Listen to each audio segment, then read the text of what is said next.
while loops are repetition structures that are used to perform the same task again and again till the satisfaction of a certain condition. The loop continues to run as long as the condition is true and terminates if the condition is false.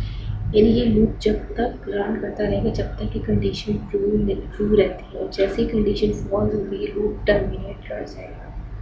If we want to repeat the process till the satisfaction of a certain condition and the exact iteration of the loop is not known, then while loop must be used. यानी कि अगर हमें exact iteration loop की नहीं पता कि ये 10 times run करेगा या 20 टाइम्स रन करेगा, बल्कि हमें ये पता है कि ये जब तक ये कंडीशन हमारी ट्रू नहीं हो जाती, जब ट्रू रहती है, जब तक ये लूप की बॉडी एग्जीक्यूट करती रहेगी, तो उसके लिए हम वाइल लूप यूज़ करते हैं. Here is a general PHP syntax for while loop. First of all, we will write the keyword while, and then within parentheses we will write the condition. This condition can contain logical expression or as well as relational expression. Logical expression means we can write and logical or operators, and relational operator we can write. इसके बाद while loop start होता है. First सबसे पहले हम लिखते हैं while का कीवर्ड और with in parenthesis we have written $i less than 5. This is the condition. इस कंडीशन में हमने रिलेशनल ऑपरेटर यूज़ किया है लेस देन. यहाँ पर हम लॉजिकल ऑपरेटर भी यूज़ कर सकते हैं such as logical and operator, logical और नॉट ऑपरेटर. यहाँ पर हमने कंडीशन सेट किया कि जब तक i की वैल्यू लेस देन 5 रहती है जब तक ये लूप की बॉडी को एग्जीक्यूट करना है. कर्ली ब्रेसेस के अंदर हमने लूप की बॉडी लिखी है. यहाँ पर हमने लिखा है इको स्टेटमेंट और यहाँ इको स्टेटमेंट से हम स्टेटमेंट डिस्प्ले करवा रहे हैं value i is $i and break statement से हम इसको नेक्स्ट स्टेटमेंट के आउटपुट को डिस्प्ले करवाते जाएंगे.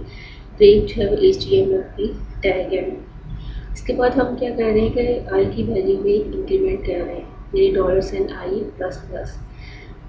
इसको हम एक टेबल की मदद से इसको समझते हैं. इसमें क्या है, फर्स्ट आइट्रेशन में सबसे पहले i की वैल्यू 0 रहेगी क्योंकि 0 से हमने 0 से इनिशियलाइज की है.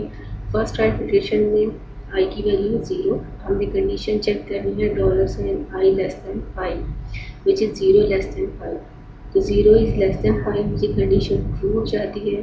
इसके बाद हम लूप की बॉडी एग्जीक्यूट करते हैं. इको स्टेटमेंट पर आएगा, वहाँ पर हम i की वैल्यू प्रिंट करवा देंगे 0. उसके बाद हम i प्लस प्लस करेंगे कि i में एक इंक्रीमेंट कर रहे हैं तो i की वैल्यू हो जाएगी 1. तो हम सेकेंड आइट्रेशन पर आते हैं तो फिर वहाँ पे कंडीशन चेक होगी $i लेस देन 5 यानी 1 less than 5 which is also true. ये 1 की वैल्यू 5 से लेस देन है. लूप की बॉडी एग्जीक्यूट होगी और हमारे पास आउटपुट आ जाएगी 1. इसके बाद हम i की वैल्यू इंक्रीमेंट करते हैं. i की वैल्यू हो जाती है 2. जब हम थर्ड आइट्रेशन पर आते हैं तो हमारे पास कंडीशन हो जाती है 2 less than 5. 2 is less than 5 ये कंडीशन भी ट्रू है. यहाँ पर हम i की वैल्यू प्रिंट करवा रहे हैं इको स्टेटमेंट से, तो वहाँ पर i की वैल्यू हो जाती है 2. फिर हम i में इंक्रीमेंट करते हैं तो i प्लस प्लस, तो i की वैल्यू हो जाती है 3. फोर्थ आइट्रेशन में हम कंडीशन चेक कर रहे हैं 3 लेस देन 5 ये भी ट्रू हो जाती है. यहाँ पर हम लूप की बॉडी को एग्जीक्यूट करते हैं, हमारे पास i की वैल्यू प्रिंट हो जाती है 3. इसके बाद हम i की वैल्यू इंक्रीमेंट करते हैं, i की वैल्यू हो जाती है 4. फिफ्थ आइट्रेशन में फिर कंडीशन चेक होती है which is 4 less than 5. 4 is less than 5 this condition is also true. Then loop body will be executed तो i की वैल्यू प्रिंट हो जाएगी 4. इसके बाद i में एक इंक्रीमेंट हो जाता है, i की वैल्यू हो जाती है 5. सिक्स आइट्रेशन में जब हम कंडीशन चेक करते हैं तो हमारे पास आ जाता है 5 लेस देन 5. तो 5 लेस देन 5 की कंडीशन फॉल्स हो जाती है और यहाँ पर हमारे लूप जो है टर्मिनेट कर जाता है. इसी कोड को जब हम एग्जीक्यूट करते हैं ये हमारे पास वाइल लूप का कोड है. वहाँ पर हमने PHP टैग में इसको कोड को राइट किया. इसको जब हम रन करते हैं हमने फाइल का नेम रखा था वाइल लूप 1.php.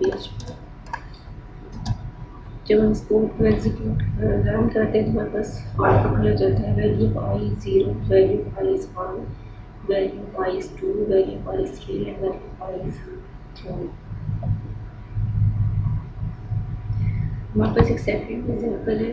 इसमें हम कह रहे हैं कि कोड को हम जब तक आई की वैल्यू 5 नहीं हो जाती हम जो है स्क्वायर डिस्प्ले करवा रहे हैं, यानी 0 से 5 तक हम उसका स्क्वायर डिस्प्ले करवा रहे हैं। यहाँ पर हम सबसे पहले स्क्वायर का वेरिएबल डिक्लेयर करते हैं। इसको हम वैल्यू इनिशियलाइज कर देते हैं 0 से, और एक वेरिएबल हमने काउंटर वेरिएबल रखा है $i=0। वाइल लूप स्टार्ट करते हैं वाइल के कीवर्ड से, पैरेंथेसिस में हम कंडीशन रख रहे हैं डॉलर से लेस देन इक्वल टू 5। यहाँ पर हम जब लूप की बॉडी स्टार्ट करते हैं स्टेटमेंट लिखते हैं $2 $i मल्टीप्लाई बाय $i। यहाँ पर आई की वैल्यू का स्क्वायर लेंगे और उसको स्टोर करवा देंगे स्क्वायर के वेरिएबल में। नेक्स्ट स्टेटमेंट हम इक्वल स्टेटमेंट यूज़ करते हैं और यहाँ पर हम स्क्वायर आई का जो स्क्वायर है उसकी वैल्यू को डिस्प्ले करवाते हैं। उसके बाद हम आई की वैल्यू में इंक्रीमेंट कर देते हैं, यानी हर आइट्रेशन में अब आई की वैल्यू का जो स्क्वायर है वो स्क्रीन पर डिस्प्ले करवाएंगे। अब ये लूप जो है वो 0 to 5 यानी 6 टाइम्स रन करेगा। जब ये कोड रन करेगा तो हमारे पास स्क्रीन पर जो हमारे पास आउटपुट आएगी वो आएगी square of 0 is 0, square of 1 is 1 and square of 5 is 25। इसी कोड को अगर हम रन करते हैं कि हमारे पास PHP का कोड है, इसके अगर हम रन करते हैं